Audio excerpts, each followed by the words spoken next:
Hopefully you're all seeing this.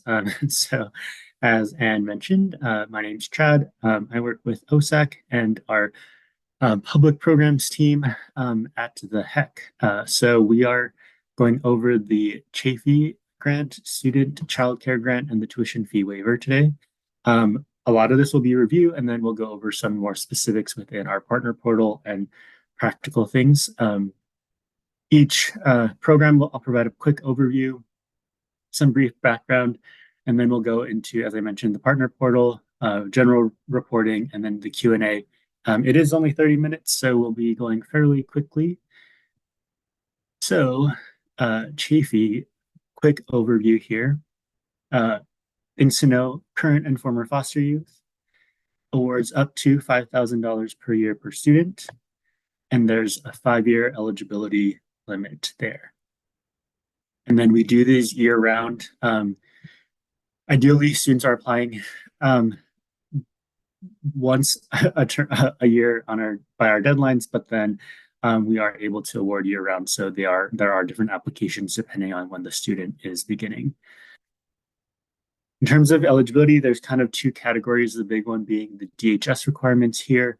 I won't read all of it. There's some specifics around when they enter and exit the foster system. And then outside of those requirements, they have to be 25 or younger, fill out a FAFSA, enroll at least half-time at a Title IV eligible school, and be meeting satisfactory academic progress. So those are things to keep in mind. DHS evaluates their requirements, and then we rely on the colleges to work on the SAP and then half-time eligibility, and then we look at FAFSA and their age as far as our component goes for eligibility. The awarding process, I'll go through this fairly quickly. So they apply by our deadlines, DHS reviews for eligibility, you all at the schools review for your eligibility requirements, setting the award, and then we schedule the award to be sent out to you all. And then hopefully that ends with the student receiving funds in a timely and easy fashion. Something to note for this year, Chafee is not considered other financial assistance. There was that NASFA webinar today about it. Kind of confused me a little bit, to be honest, but just know that that is the case. We are working on updating our language and all of that. So hopefully that'll be clear moving forward. There is a dear colleague letter with that info there on the side if you need that. I have a link that I can send to you all as well. For the student childcare grant, quick overview. Again, this is students with children, awards up to $10,000 per year per student with a 6-year max eligibility.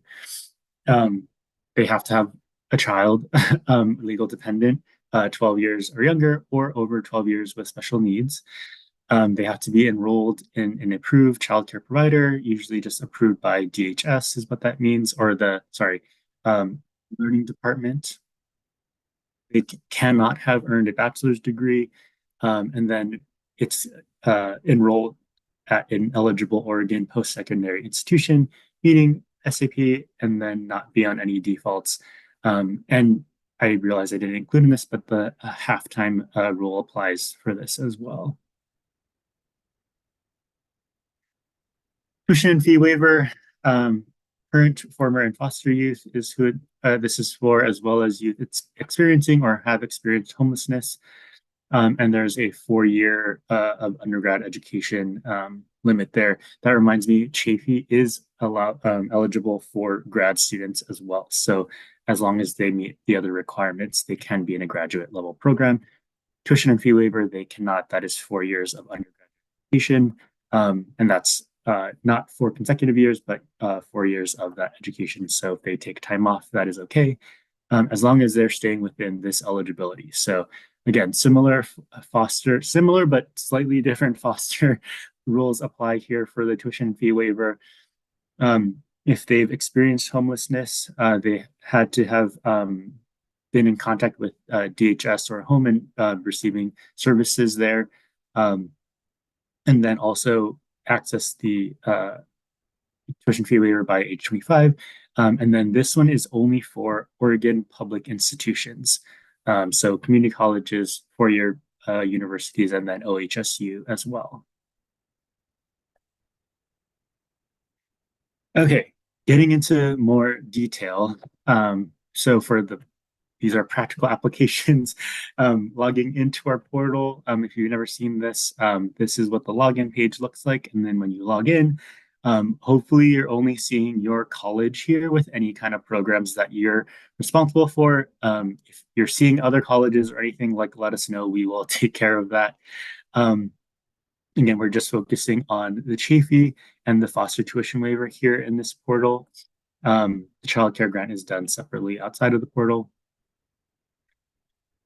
When you click on the Chafee Education and Training Grant link under your college, this is what the screen looks like.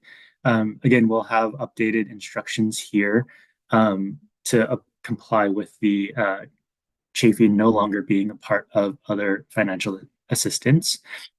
And then when you are wanting to see your list of students for this year, you click on this drop-down list here, select the appropriate year, and then click on display results, and then the students will show up.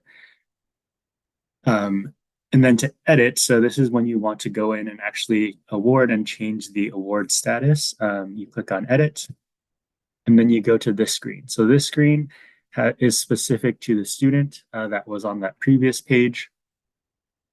You want to take a look at this attendance box here. So fall, winter, spring, summer. I know some of you all have summer as a header and some of you don't.